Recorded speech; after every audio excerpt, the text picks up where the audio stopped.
एक मुखिया होने के नाते ब्लॉक स्तर पे देखा जाए या फिर पंचायत स्तर पे देखा जाए या फिर थाना पे देखा जाए तो आपको सबसे बड़ा भ्रष्टाचार कहाँ दिखता है? झोलिया पंचायत के आप मुखिया हैं और एक युवा मुखिया हैं। शायद हमको लगता है आज़ादी के बाद आप पहले ऐसे मुखिया हैं जो उतनी कम उम्र में आपका पंचायत को भागदौड़ संभालने का जिम्मेदारी मिल गया। जी बिल्कुल, और इसलिए हम अपने आप को सौभाग्यशाली भी समझते हैं। अभी हाल ही फिलहाल में जो है आपका एक सोशल मीडिया पे पोस्ट काफ़ी वायरल हो रहा है जिसमें जो है आप सुपर फास्ट ट्रेन के रुकाव को लेके बारे में आप यहाँ पे पोस्ट किए हुए हैं। तो एक सवाल जो अक्सर लोगों के बीच हमको सुनाई पड़ रहा था कि मुखिया जी 4 साल से चुप थे, बिहार की डिप्टी सीएम रही रेणु देवी, सांसद रहे हैं संजय जायसवाल, इन लोगों से आपका काफ़ी करीबी है। 2025 विधानसभा का चुनाव जो हाल ही फिलहाल में बीता है उसमें भी आप एक मजबूती से आप उन लोगों के साथ कैंपेनिंग किए, लोगों को जागरूक किए कि उनको वोट करें। तो उस समय आप इस मांग को क्यों नहीं रखे? जब वो डिप्टी सीएम थी तो हालांकि वो चीज़ हो सकता था, वो रुक सकता था आपके मांग के कारण, अभी ये मांग क्यों? ये आपका बहुत बड़ा क्वेश्चन है और इसका हम आदर करते हैं, इस क्वेश्चन का एक्सेप्ट करेंगे। इसमें नाली बनाने के लिए जो फंड आता है उसको कमजोर नाली बनाया जाता है, उसमें जो है गलत मटेरियल यूज़ किया जाता है, घटिया क्वालिटी का मटेरियल यूज़ करके बनाया जाता है और वो गाड़ी के रोड क्रॉस करने में वो तुरंत नाली टूट जाता है। लोग के ग्राम पंचायत में पैसा आता है, अगर 20-30 लाख रुपया आया ग्राम पंचायत में, उसको 5 भाग में बांट दिया जा रहा है कि आप 4 लाख का यहाँ योजना ले सकते हैं, 2 लाख का इसमें ले सकते हैं, 3 टाइड अनटाइड जनरल और क्या बोलते हैं वो मेंटेनेंस, इस सब में तरीका से बांट दिया जा रहा है, पैसा का बंदरबाट कर दिया जा रहा है। तो हम लंबा मतलब सोच का काम कर ही नहीं पा रहे हैं। मझौलिया चौक पे जो गोलंबर बना उससे कोई फायदा आपको दिखता है या फिर वो जाम का एक साधन दिखता है? देखिए, मझौलिया चौक पे गोलंबर बना वो जाम का एक बहुत बड़ा साधन है। एक मुखिया होने के नाते अपने पंचायत में मैंने हर एक वार्ड में मतलब बहुत जगह अपने पंचायत में छठ घाट का काम कराया और नाला का काम कराया, आपके मतलब बहुत जगह अपने निजी कोष से काम कराया। जैसे आपके वार्ड में बंधन बैंक के पास और आपके जो घर के रोड क्रॉस करता है वहाँ नाला मैंने अपने निजी कोष से कराया है। और 2018 में मैंने जब पार्टी ज्वाइन किया था तो पार्टी ज्वाइन करने के बाद ही मैं अपने मझौलिया पंचायत मझौलिया हॉस्पिटल में ऑक्सीजन का व्यवस्था करवाया था। उसके बाद मुखिया बनने के बाद मैं अपने विधायक सांसद से लड़ के आज जो जल जमाव का समस्या होता था बाज़ार में, हॉस्पिटल रोड के पास, ब्लॉक के सामने या मतलब वहाँ का जो रोड है वो उस रोड को मैंने बनवाने का काम किया है। और सबसे बड़ा काम मैंने बाज़ार बनवाने का जो अभी काम किया है, अभी बन रहा है आपके सामने, वो काम रेडी है, उसको मैंने लड़के अपने विधायक सांसद से किसी तरह एनओसी करा के मैंने उसको काम शुरू करवाया है। ऐसे बहुत हर एक जगह मैंने निजी से काम किया। जहाँ जब पानी की समस्या थी नल जल की, मैंने वहाँ नल जल हलवाने का काम किया है और आगे भी हल रहा है। ये आने वाले समय में super fast train Majhaulia station पे रुकवाने का जो मैंने मुहिम उठाया है वो ज़रूर पूरा होगा और रजिस्ट्री ऑफिस का जो मुहिम उठाया है मेरा पूरा प्रयास रहेगा। मुझे पूरा विश्वास है कि उसको मैं अपने स्तर से जैसे भी होगा, भारत सरकार से हो, बिहार सरकार से हो, सांसद से हो, विधायक से हो, लड़के इस दोनों को मुहिम को पूरा का पूरा करूँगा, ये मेरा वादा रहा। नमस्ते, मेरा नाम उत्कर्ष है और अभी हम बिहार के पश्चिमी चंपारण जिले के एक बहुत बड़ा हिस्सा वाला पंचायत का प्रखंड मझौलिया में, और अभी हमारे साथ आप जिस शख्स को देख रहे हैं वो इसी प्रखंड पंचायत मझौलिया के मुखिया हैं, एक युवा मुखिया हैं और अभी हम इनसे बातचीत करने वाले हैं। जैसे कि आप सभी लोगों ने जान रहे हैं कि बिहार विधानसभा 2025 का चुनाव जो है वो वोटिंग हो चुका है, रिजल्ट बाकी है और अभी जो है बिहार 2026 पंचायत चुनाव आने वाला है। तो हम इसमें सोचे कि तमाम उन मुखिया जी लोगों से मिला जाए और उनके पंचायत को समस्या को उनके सामने रखा जाए और उनका भी ओपिनियन लिया जाए कि उस पर वो क्या अपना राय रख रहे हैं, अपने विचार को क्या प्रकट कर रहे हैं। तो अभी हमारे साथ मझौलिया पंचायत के मुखिया सत्य प्रकाश जी हैं। कैसे हैं आप? हाँ बिल्कुल ठीक है, आप बताइए कैसे? हम भी ठीक है। मझौलिया पंचायत के आप मुखिया हैं और एक युवा मुखिया हैं। शायद हमको लगता है आज़ादी के बाद आप पहले ऐसे मुखिया हैं जो उतनी कम उम्र में आपका पंचायत को भागदौड़ संभालने का जिम्मेदारी मिल गया। जी बिल्कुल, और इसलिए हम अपने आप को सौभाग्यशाली भी समझते हैं, बहुत अपने आप को गौरवान्वित भी महसूस करते हैं कि हम उस जगह के मुखिया हैं जो एक ब्लॉक का हेड क्वार्टर है, 29 पंचायत का हेड क्वार्टर है और यहाँ के जनता का भी मुझे बहुत स्नेह और धन्यवाद भी हम देते हैं। हमेशा उनका ऋणी है कि इतने कम उम्र में हमको एक मतलब उम्र में एक बहुत बड़े उन्होंने बागडोर मुझे सौंपा और मुझसे जितना हो सका, जितना मेरा प्रयास हो पंचायत पे लगाते हैं, लोगों को खुश रखने की कोशिश करते हैं। आप जो है आप कम उम्र के पंचायत के आप मुखिया हैं। आप 29 पंचायत का प्रखंड है मझौलिया। 29 पंचायत में जितने भी मुखिया जी लोग हैं, उनमें आप अपने पंचायत को किस स्तर पे देखते हैं? देखिए, हम सबसे कम उम्र के मुखिया रहे हैं, लेकिन मेरे ख्याल से लोगों ने जिस विश्वास के साथ मुझे जिताया, मैंने एक बड़ा ही काम किया है अपने रीजन में। जो सबसे बड़ा हमारे ख्याल से है बाज़ार समिति, मझौलिया बाज़ार समिति। क्योंकि हमारे पहले जितने भी थे वो क्या किए क्या नहीं किए जनता उन्हें देखी है, जनता उन्हें दुरकारी उनके कार्यकाल को देखते हुए। लेकिन मैंने वो जो काम किया है ये मेरे एजेंडा में भी था। मतलब जो बोलते हैं चुनाव का जो मतलब आप घोषणा करते हैं, तो उसमें वो था घोषणा पत्र में कि बाज़ार समिति में बनाऊंगा। लेकिन मैंने घोषणा तो कर दिया था, लेकिन उसमें काफ़ी मेहनत करना पड़ा। कहीं ना कहीं सबसे बड़ा उसमें हमको एनओसी का दिक्कत हो रहा था। तो एनओसी का दिक्कत के चक्कर में हम 3 साल पे रहे हैं। और बहुत कभी सीओ बोलते थे कि असरे हिंद का है, कभी बोलते थे कि नहीं हो पाएगा, पहले बाज़ार का ज़मीन दूसरा है, ये है। फिर भी मैंने प्रयास किया अपने माननीय सांसद, विधायक, डीएम, डीडीसी सर से बहुत दिन 3-4 साल मकसद करने के बाद हमने उस पे कायम हुआ और आज आपके सामने बाज़ार बन रहा है।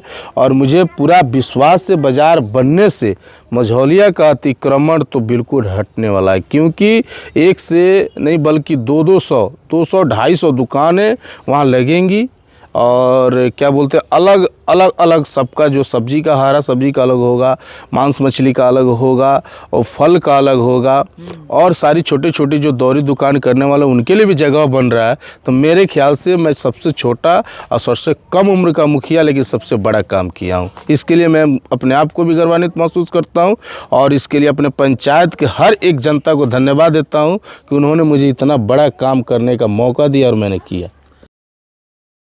तो प्रधानमंत्री आवास योजना के तहत जितना भी लोगों का नाम जुड़ा गया, उसमें हर एक लोगों से 2-2 हज़ार की जो है जबरन उगाही की गई।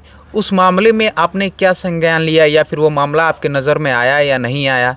देखिए, मैंने खुद अपने पंचायत में हर एक वार्ड में जाकर लोगों को बोला है कि कहीं रुपया नहीं देना है।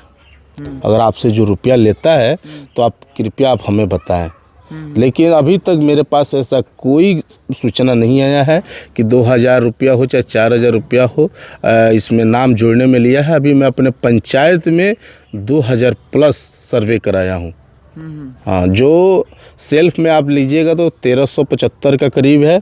और जो वेरिफिकेशन होकर, जैसे आवास के जो पदाधिकारी हैं, आवास सहायक हैं, उनके द्वारा जो अपलोड हो चुका है मतलब 600-700, तो ऐसा हमको पूरा विश्वास है कि 2000 प्लस इस बार पंचायत में आवास का सर्वे हुआ है।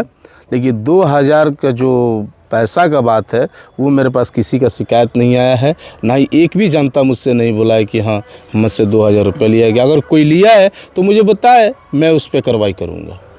आज भी जो है एक आवास बनवाने चाहिए तो उसमें जो है आपका जो है निवास बनवाने चाहिए तो उसमें जो है आपसे जो है 100 रुपये 150 रुपये की जो है उसमें जो भ्रष्टाचार किया जाता है लोगों के साथ। तो इस चीज़ को आप काहे नहीं कम किए? आप एक ब्लॉक के मुखिया हैं, हेडक्वार्टर के मुखिया हैं उस पंचायत के, तो आपको नहीं लगा कि इस पर कुछ कार्रवाई करना चाहिए था? देखिए, हम लोग हमेशा प्रयास किए हैं और आप आंकड़ा उठा के देखिएगा समिति बैठक का, तो सबसे ज़्यादा मुद्दा पे बात करने वाला और ये सब कमी दर्शाने वाला पहला मुखिया का नाम आपको सत्य प्रकाश का नज़र आएगा। क्योंकि मैंने बीडीओ से और इसके सीओ से हर बार इसका शिकायत किया है। लेकिन कहीं ना कहीं हम लोग पंचायत के मुखिया हैं, उस ब्लॉक में प्रमुख बैठते हैं, तो प्रमुख को भी मैंने इसका प्रमुख मैम जो है उनको मैंने सूचना दिया, बहुत बार दिया, बीडीओ सर को भी सूचना दिया। लेकिन हम लोग जब भी जाते हैं या हम किसी को भेजते हैं तो ऐसा हमको भी न्यूज़ नहीं मिला है कि हम मुखिया जी हम गए थे लेकिन हमसे 500 रुपये का उगाई हुआ है, चाहे 150 रुपये का लिया गया है। हम लोग जो भेजे हैं बिल्कुल सही तरीक़ा से, अगर हम लोग के माध्यम से कोई नहीं जाता है तो अगर देखिए, अगर हमारा कर्तव्य है कुछ करने का तो जनता का भी कुछ कर्तव्य बनता है कि अगर आपके साथ गलत हो रहा है तो आप गलत का विरोध कीजिए, गलत का विरोध कीजिए और हमें बताइए या आपने जनप्रतिनिधि चुना है बताइए कि मुखिया जी हमने अभी आधार कार्ड सेंटर खुला है ब्लॉक में, तो बहुत सारे लोगों का शिकायत आता है कि हम जाते हैं तो 1,000-2,000 रुपये मांगा जाता है, लेकिन हमने जितना भी बार लोगों को भेजा है, चाहे हमसे बात करके, चाहे हमारे पास जिनकी समस्या आई है, हमारे ख्याल से तो उनका 1 भी रुपया नहीं लगा है। तो कहीं ना कहीं लोगों, अगर कोई देता है तो उस पर अमल करना चाहिए कि हाँ, हम उनको 2,000 रुपये क्यों दें, हम जनप्रतिनिधि चुने हैं, हम उन्हें 500 रुपये क्यों दें, हम जनप्रतिनिधि चुने हैं। इस चीज़ की समस्या को हम अपने जनप्रतिनिधि के पास रखेंगे तभी ना हम लोग उस पर अमल कर पाएंगे। बिहार सरकार के 7 निश्चय योजना में से जो है एक योजना था जो है नल जल योजना, उस योजना को आप किस स्तर पे देखते हैं अपने पंचायत में? नल जल योजना बिल्कुल फ्लॉप योजना हो गया था, मतलब पिछले रीजन में, क्योंकि बहुत बड़ा उसमें राशि लगा था लेकिन लोग पानी नहीं पी पाए थे। तो मैंने आया तो देखा जो हमारे यहाँ, क्यों लोग पानी नहीं पीते थे नल जल क्योंकि योजना का? वो चला ही नहीं, बहुत जगह चला ही नहीं। एक हमारे पंचायत में 12 नंबर वार्ड है जो शुरू से चला और अभी तक चलता है, क्योंकि वहाँ लोग एक्टिव है, सब कुछ थे। तो मैं 13-14 वार्ड का बात कर रहा हूँ। 13-14 वार्ड में जब लगा था तब से नहीं चला था। 14 नंबर वार्ड के वहाँ लोगों का आप रिपोर्ट ले लीजिएगा। तो हम गए तो एक थे अंकल थे, पंडित जी थे, वो हमसे बोले कि सत्या बाबू आपको मुखिया हम लोग बनाए हैं, लेकिन एक चीज़ आप हमको पानी पिला दीजिए। उनका नाम हम नहीं लेंगे, लेकिन आप जाइएगा 14 नंबर वार्ड में तो इस बात का पुष्टि कीजिएगा। और मैंने वो नल जल चालू करवाया और आज चलता है। 13 नंबर वार्ड बंद पड़ा था, मैं ही चालू करवाया और चलता है। 11 नंबर वार्ड का रिपेयरिंग का मैंने ही करवाया और चलता भी, लेकिन कहीं कहीं उसमें लीकेज है, फिर से उसमें रिपेयरिंग, फिर से मोटर लगना शुरू हुआ है। और जब हम लोग उस पर अमल करना शुरू किए तो हम लोग से छिना गया, पीएचडी को सौंप आ गया। फिर भी हमने अपने स्तर से लिख के उसका कंप्लेन किया और उसमें नल जल का काम भी हो रहा है। लेकिन एक हमारे वार्ड है 9 नंबर वार्ड, आप वहाँ एक गांव है सेक्टोली, जब चुनाव के पहले हम लोग वहाँ गए थे तो वहाँ के लोग हमसे बोले थे कि मुखिया जी पानी टंकी लगा है लेकिन हम लोग के यहाँ पानी नहीं आया है, पाइप तक नहीं आया है। तो मैंने कहा ऐसे कैसे हो सकता है, इस क्या ये 9 नंबर वार्ड में नहीं आता है क्या? तो उन्होंने कहा कि हम लोग तो 9 नंबर वार्ड में ही हैं, लेकिन नदी क्रॉसिंग के चलते कि क्या मामला था कि वहाँ तक पाइप नहीं गया था। मैंने सर्वे कराया, सर्वे करा कर आप जाइए सेक्टोली 9 नंबर वार्ड में, वहाँ देखिए कितना बेहतरीन तरीक़ा से पानी टंकी लगा है और आज वहाँ के लोग पानी पी रहे हैं। एक मुखिया होने के नाते ब्लॉक स्तर पे देखा जाए या फिर पंचायत स्तर पे देखा जाए या फिर थाना पे देखा जाए तो आपको सबसे बड़ा भ्रष्टाचार कहाँ दिखता है, जो आपके चाहने के बावजूद भी वो ना कम हो पाता है ना आप उसको रोक पाते हैं, और सबसे बड़ा भ्रष्टाचार जो है लोगों के बीच हो रहा है?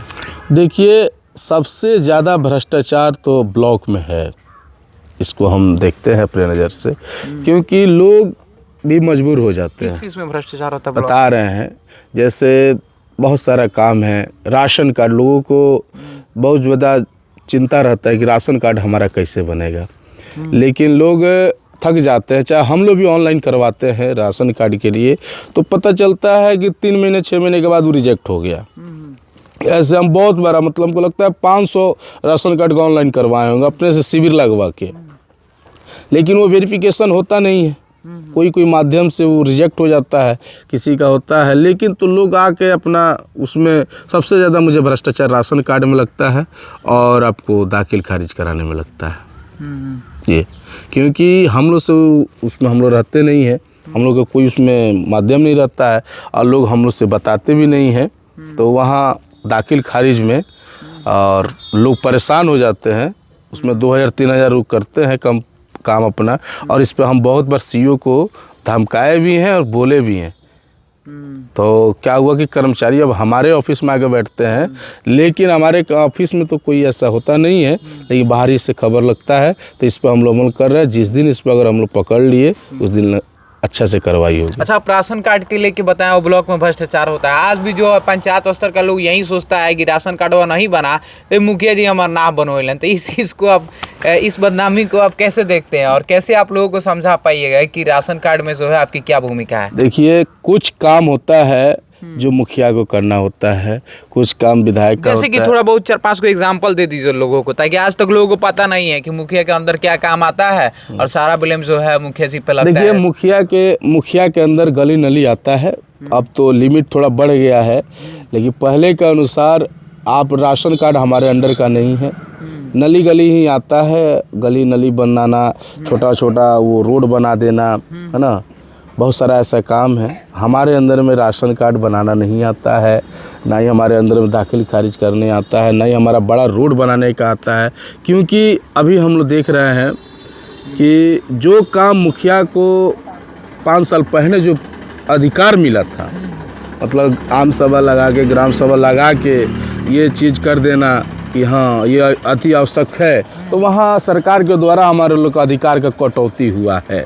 इस बार कटौती को लेके आपको लगता है कि इससे कहीं ना कहीं जो है जो लोगों को इस चीज़ पता नहीं है तब की बदनामी होती है? हाँ, ये चीज़ सब चीज़ लोगों को पता नहीं होता है, क्योंकि लोगों को मालूम नहीं है।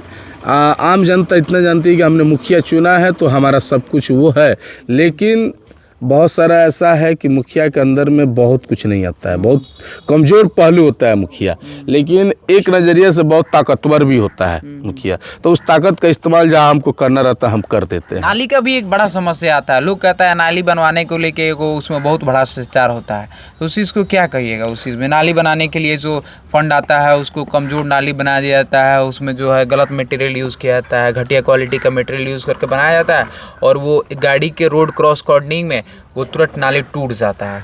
देखिए, आपके यहाँ वार्ड नंबर 1 से लेकर 5 तक जो दोनों साइड में ग्राम में मझौलिया में नाला बना है, वो बहुत पुराना नाला है, बहुत पुराना नाला है, और छोटा छोटा नहीं, वो बहुत बड़ा है।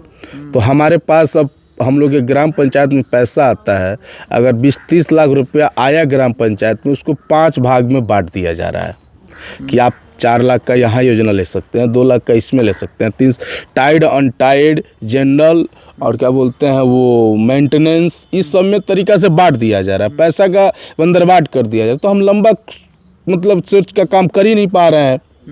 एस्टीमेट के अनुसार हमारा 300-400 ही जाएगा, 200 ही 300 एरिया जाएगा, तो हम 1200-1300 का एक बार कैसे कर लेंगे? और हमको रिपेयरिंग का आएगा तो हम नाला कैसे नया बना लेंगे? जो हमारे अधिकार में आएगा वही ना हम कर पाएंगे। तो इसके लिए हम अपने माननीय सांसद विधायक से एकदम रगड़े हैं, लड़े भी हैं कि हमारा मझौलिया गांव का जो मेन रोड है, तो देखिए उसमें क्या है, उसमें 2 विधानसभा का मिलन है उस रोड में, चनपटिया विधानसभा और बेतिया विधानसभा। तो इसमें हमारे समिति साहब को ध्यान देना चाहिए, क्योंकि आप एक बांध बनाने के लिए, हमारे यहाँ एक बात बताते हैं, हमारा सतबिड़वा है, हरी पगड़ी है, 8 से लेकर 14 नंबर वार्ड तक बाढ़ ग्रसित एरिया ये है। बाढ़ का हमारा आने का सबसे कारण बांध होता है। तो हम बांध बनाने गए तो माननीय समिति साहब के पुत्र बोले कि ये हमारे क्षेत्र में है, इसको हम करेंगे। मैंने कहा ठीक है करेंगे। बहुत लंबा चला, इसको पीओ के पास ले गया गया, तो इसमें काम वो ना वो किए ना हम किए, वो ना करने दिए ना हम किए और ना ही वो किए। तो आप एक बांध बनाने के लिए लड़ाई कर रहे थे, और आपके गांव में, आपके वार्ड में आप प्रमुख रहे, हम आपके माध्यम से बोलना चाहेंगे, आप प्रमुख रहे हैं, तो आपने क्या किया क्या नहीं किया उससे हमको मतलब नहीं है। लेकिन जब बांध बनवाने के लिए आप लड़ाई कर रहे हैं कि हमारे क्षेत्र सीमा है, तो आपका मझौलिया गांव का नाला और रोड का भी ध्यान देना चाहिए कि ये पंचायत समिति का क्षेत्र सीमा एक दूसरे पंचायत से जुड़ रहा है, तो आप प्रमुख से लड़के आपका अधिकार बनता है उस रोड को कंप्लीट करवा दें। लेकिन उन्होंने इस पर कोई काम नहीं किया, कोई नहीं ध्यान दिया। तो हम अब क्या करेंगे? हम अपना लिखित में आवेदन ही देंगे ना।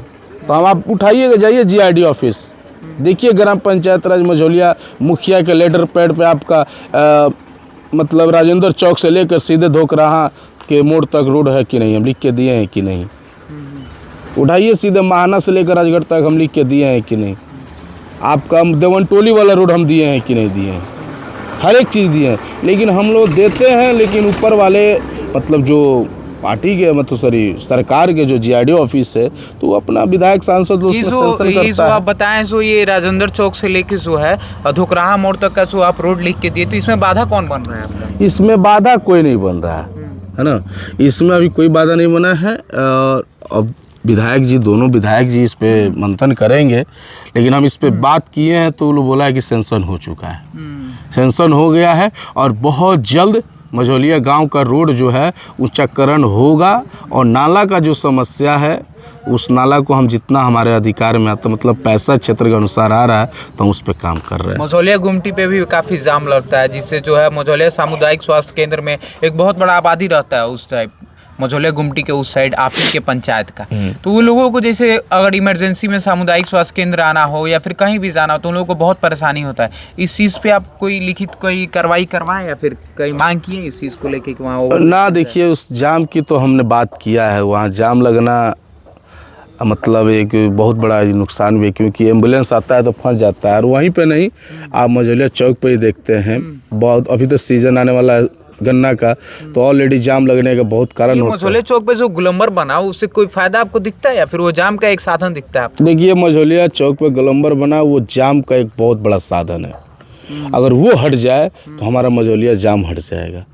और क्योंकि उसको देख के मतलब वहाँ जो ठेला छोटे छोटे लोग लगा रहे हैं, आप भी देखे होंगे, हम सैकड़ों बार अपने स्तर से झाड़ू लेकर, बेलचा लेकर अपने वार्डों के साथ, अपने जनप्रतिनिधि जो भी है त्रिस्तरीय उनके साथ झाड़ू लगा के हमने सफाई किया है। कोई क्या करेगा? अब हर झाड़ू थोड़े लगा देगा।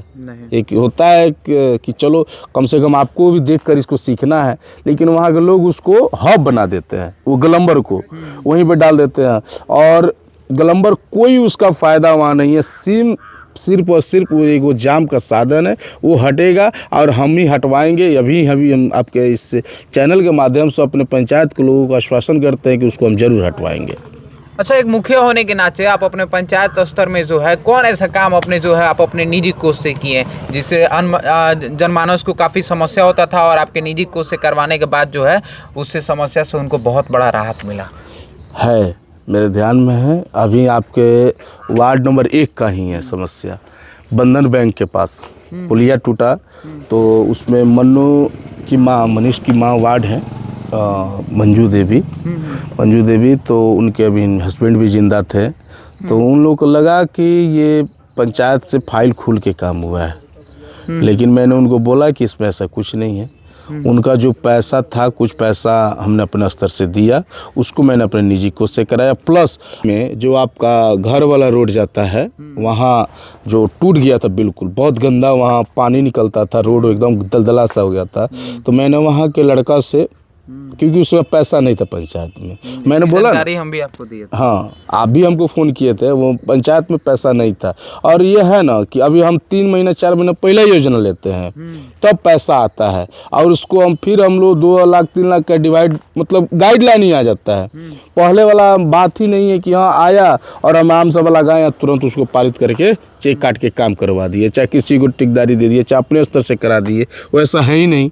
आप पहले उसको योजना में लीजिएगा, फिर पैसा आएगा, उसके हिसाब से उसको बांटिएगा, तब आप काम कराए। तो मैंने देखा वहाँ दिक्कत है, तो उसको मैं अपने अंदर से कुछ भी जो 10, 15, 20 हज़ार रुपया लगा, मैं खुद वहाँ अपने निजी कोष से कराया हूँ। उसमें कोई 1 रुपया किसी का माध्यम नहीं, मेरा एकदम निजी कोष। अभी हाल ही फिलहाल में जो है आपका एक सोशल मीडिया पे पोस्ट काफ़ी वायरल हो रहा है, जिसमें जो है आप सुपर फास्ट ट्रेन के रुकाव को लेके बारे में आप यहाँ पे पोस्ट किए हुए हैं। तो एक सवाल जो अक्सर लोगों के बीच हमको सुनाई पड़ रहा था कि मुखिया जी 4 साल से चुप थे, बिहार की डिप्टी सीएम रही रेणु देवी, सांसद रहे हैं संजय जायसवाल, इन लोगों से आपका काफ़ी करीबी है। 2025 विधानसभा का चुनाव जो हाल ही फिलहाल में बीता है, उसमें भी आप एक मजबूती से आप उन लोगों के साथ कैंपेनिंग किए, लोगों को जागरूक किए कि उनको वोट करें। तो उस समय आप इस मांग को क्यों नहीं रखे? जब वो डिप्टी सीएम थी तो हालांकि वो चीज़ हो सकता था, वो रुक सकता था आपके मांग के कारण, अभी ये मांग क्यों? ये आपका बहुत बड़ा क्वेश्चन है और इसका हम आदर करते हैं, इस क्वेश्चन का एक्सेप्ट करेंगे। क्योंकि देखिए 2018 से 2018 मैंने एक पार्टी ज्वाइन किया और बड़े नेता के बीच मैंने पार्टी ज्वाइन किया था। उसमें हमको पार्टी ज्वाइन कराने के लिए मंगल पांडे आए थे, उनके समक्ष मैंने पार्टी ज्वाइन किया था। तो उस समय मैं मुखिया नहीं था, लेकिन आप उस समय का भी मेरा पोस्ट उठाइएगा और मेरा एक आवेदन देखिएगा, तो उसमें आपको दिखेगा कि हमने सुपर फास्ट ट्रेन रुकवाने का काम मैंने बात किया था। इस पर चर्चा भी हुई थी और एक और बड़ा, सबसे बड़ा मतलब एक मुद्दा हमने रखा था, हमारे सरकारी हॉस्पिटल में कम से कम 2 बेड का आईसीयू का हमने मांग किया था, है ना। क्योंकि यहाँ के लोग हॉस्पिटल जाते हैं, ये सब देखिए, ये सब काम जो प्रमुख हैं उनके एक इशारे से हो सकता है। एक बार जो प्रमुख चाहें वो कर सकते थे, मतलब हम उन पर उंगली नहीं उठाएंगे, लेकिन एक प्रमुख का बहुत बड़ा पावर होता है, क्योंकि ब्लॉक का मालिक वही होता है। पंचायत का एगो मुखिया है, लेकिन ब्लॉक का मालिक प्रमुख होता है। लेकिन उसका काम हमने किया है। तो माननीय सांसद जी से इस पर बात हुआ, तो माननीय सांसद जी बोले कि इसमें थोड़ा सा टाइम लगेगा, मुश्किल लगेगा।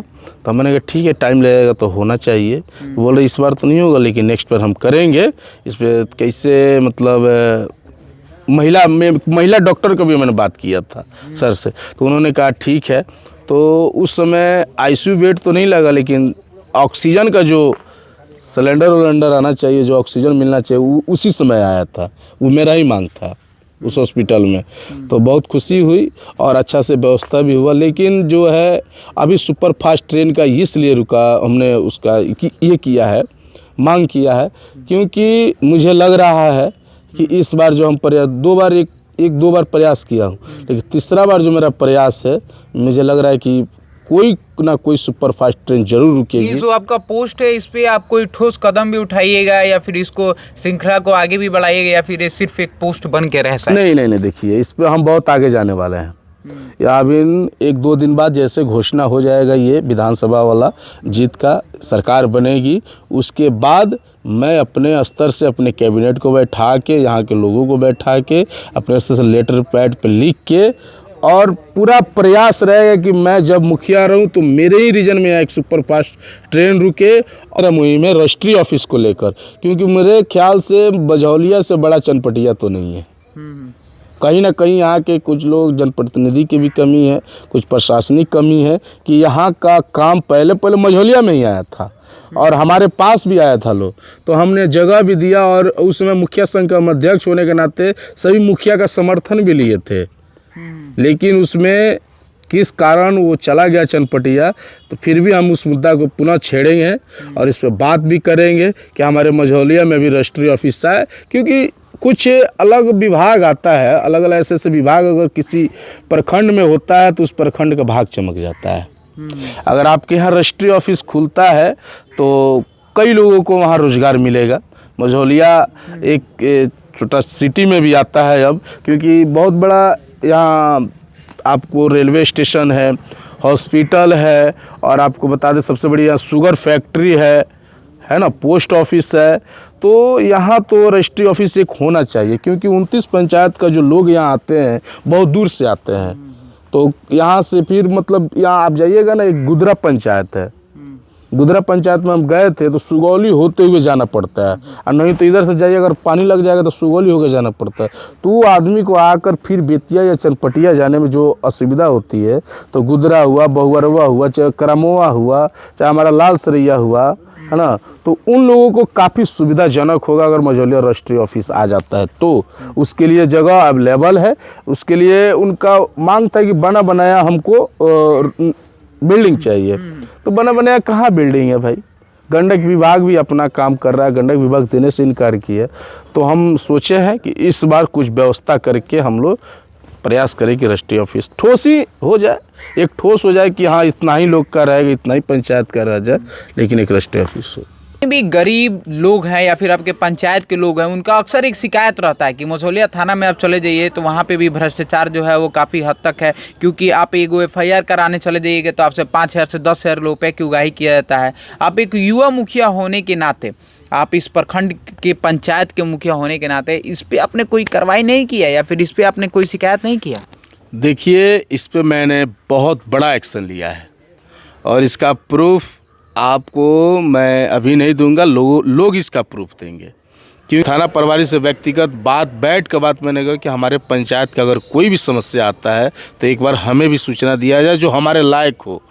मतलब ऐसा बहुत सारा कानून है जो आप ग्राम पंचायत के माध्यम से उसको मतलब ग्राम कचहरी सुलझा सकते हैं। हाँ, ग्राम कचहरी के माध्यम से सुलझा सकते हैं।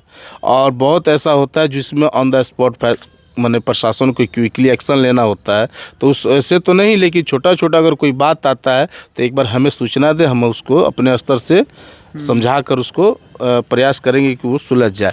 तो इस पर मैंने काम किया है और इस आप अपने पंचायत के लोग का इसमें शिकायत नहीं होना चाहिए, क्योंकि थाना में हम जाते हैं तो हमसे कोई 500 चाहे 5000 चाहे 10,000 FIR के लिए मांगता है, क्योंकि जो हमारे माध्यम से गया क्या करता है 500 5000 10 जो 500 चाहे 5000 चाहे 10,000 FIR के लिए चाहे किसी चीज़ के लिए जो आप बोले हैं कि मांगा जाता है तभी होता है, लेकिन जो हमारे माध्यम से जाता है चाहे बिना हमारे माध्यम से जाता है तो मुझे पूरा विश्वास है अपने मतलब मझौलिया थाना पे, उसकी सूचना हमें मिलती है और उस पर एकदम जो व्यक्ति मतलब विधिवत कानून तरीका से उनको मदद मिलना चाहिए वो मिलता है। अभी जो हाल ही फिलहाल में आप जो है देश के प्रधानमंत्री से आपकी मुलाकात हुई, अमित शाह से भी आप मिल चुके हैं और भारतीय जनता पार्टी के बहुत बड़े बड़े दिग्गज नेताओं से आप मिल चुके हैं, तो उनके व्यक्तित्व से आप क्या सीखे? अभी जो है पंचायत चुनाव 2026 आने वाला है, तो आपको लगता है कि इस पे जो है आप पे जो है आपके छवि पे कुछ असर होगा, क्योंकि आप इतने बड़े राजनेताओं से मिले, तो पार्टी को लेके या फिर किसी और चीज़ को लेके?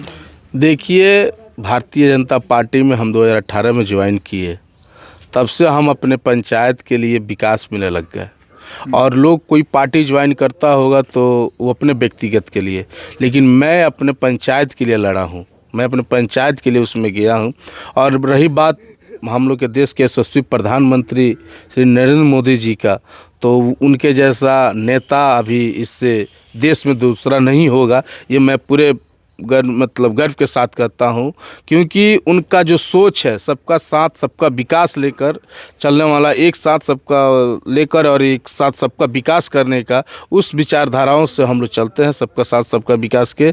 और अमित शाह जी से भी मैंने मिला है, वो भी व्यक्तिगत बहुत अच्छे हैं और जो उनका थिंकिंग है अपने देश के लिए सुरक्षा व्यवस्था को लेकर, जो गृह मंत्री है उस व्यवस्था को लेकर, गरीबों के लिए खास करके कि प्रशासन जो अपने स्तर से जो गरीब तबके के लोग होते हैं उनका शोषण करते थे, मेरा ख्याल है, मेरा अपना विश्वास है कि जब से गृह मंत्री अमित शाह जी हुए हैं उसमें तो कमी हुआ है, क्योंकि प्रशासन के अंदर जो वो अपने आप को मालिक समझ लेते हैं क्योंकि वो जनता का नौकर है, लेकिन इस 10 साल के अंदर मैंने देखा है कि प्रशासन अपना जनता का सेवक समझता है और उनका बेखूबी तरीक़ा से उस पर अमल भी करता है।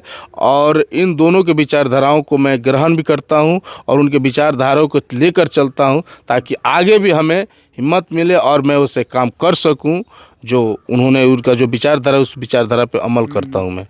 अच्छा, मोदी जी के व्यक्तित्व के बारे में एक और चीज़ बोला जाता है जो हम बोलेंगे नहीं, लेकिन आपसे हम पूछना चाहते हैं कि ये लोग जो है एक जात और धर्म की राजनीति जो है, इन लोगों पे अक्सर आरोप लगता है कि लोग जात और धर्म की राजनीति करता है, और मोदी जी के विचारधाराओं से आप सहमत है, तो ज़रा आप बताइएगा आप अपने जात के लोगों के लिए क्या काम किए हैं? देखिए, ऐसे तो चुनाव में जो नेता होता है वो सबका होता है, कोई एक दूसरे मतलब एक व्यक्तिगत जात को लेकर नहीं चलता है।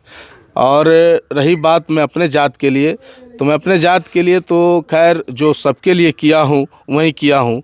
अपने जात के लिए कोई, मैं तो मुखिया हूँ, ऐसा एक्स्ट्रा कोई नहीं आता है कि हाँ। मतलब महादलितों के लिए आप क्या किए हैं? महादलित के लिए मैंने किया है, क्योंकि जब से पंचायती राज बनी है या जब से देश आज़ाद हुआ है, तब से हमारे वार्ड नंबर 13-14 में जो महादलित लोग हैं, वहाँ एक हुडको नाम से उनका घर बना था, हुडको। तो बहुत साल से उनका जर्जर स्थिति गिर जाता था, ठंडी में लोग बाहर सोते थे, बारिश में बाहर सोते थे। तो जब मैं जीता तो चुनाव के पहले भी मेरा वो ध्यान था, जीतने के बाद मैंने उस पर, आप देखिएगा पोस्ट उठा के, वीडियो और डीएम सर को लिखित में लेटर दिया कि हमारे यहाँ हुडको है, उसका रिपेयरिंग का होना चाहिए। तो मुझे पता चला कि वो 2000 में ही उसका पैसा आ गया है। वो हुडको का घर महादलित लोगों के रिपेयरिंग का 2000 सन में ही उसका पैसा आ गया है, लेकिन वो पैसा किसी को मिला नहीं है। तो मैंने सोचा कि आखिर ऐसा क्यों हो रहा है कि नहीं मिला है। तो कुछ लोग का कहना था कि हमने पैसा ना देनी सन तो हमने के ना काम भइल, है ना। मैं वहाँ बैठा, वहाँ लिखा, सबका जो 15-20 आदमी का घर था, और आप आज लिस्ट उठा के जाके देखिएगा, उसमें मेरा अपना निजी पैसा जो आने जाने का खर्चा लगा, यहाँ से मैं पटना भी गया उसके लिए, मैं एक बात बोलता हूँ, जब से पार्टी ज्वाइन किया तो पार्टी का मदद मुझे मिलते आया है। एक होता है कि पार्टी ज्वाइन कर लिया और दूसरे तरीक़ा से चल रहा, नहीं। मैं अगर अपने पंचायत के, वो हिंदू का बात हो, मुस्लिम का बात हो, दलित का बात हो, महादलित का बात हो, तो मैं हर एक आदमी का बात लेकर, अगर मेरे स्तर से नहीं होता है तो मैं अपने वरीय पदाधिकारी या अपने वरीय जो नेता हैं उनके पास जाता हूँ इस बात को। तो मैंने वहाँ रखा, पटना जाके ग्रामीण विकास में वहाँ रखा, फिर अपने माननीय मंत्री, उसमें डिप्टी सीएम थी रेणु देवी, उनसे रखा। तो उस पर देखा गया तो पैसा पहले से ही अलॉट है, लेकिन नहीं मिलता था। उस पैसा को मैंने दिलवाने का काम किया। 1,20,000 एक आदमी को, 15 आदमी का मैंने दिलवाया है। जाके पूछिए, अगर उसमें मुखिया जी कहीं 1 रुपया लिए हो तो, चाहे किसी का, अगर वो किसी को दिया है तो उस पर मैंने काम किया है।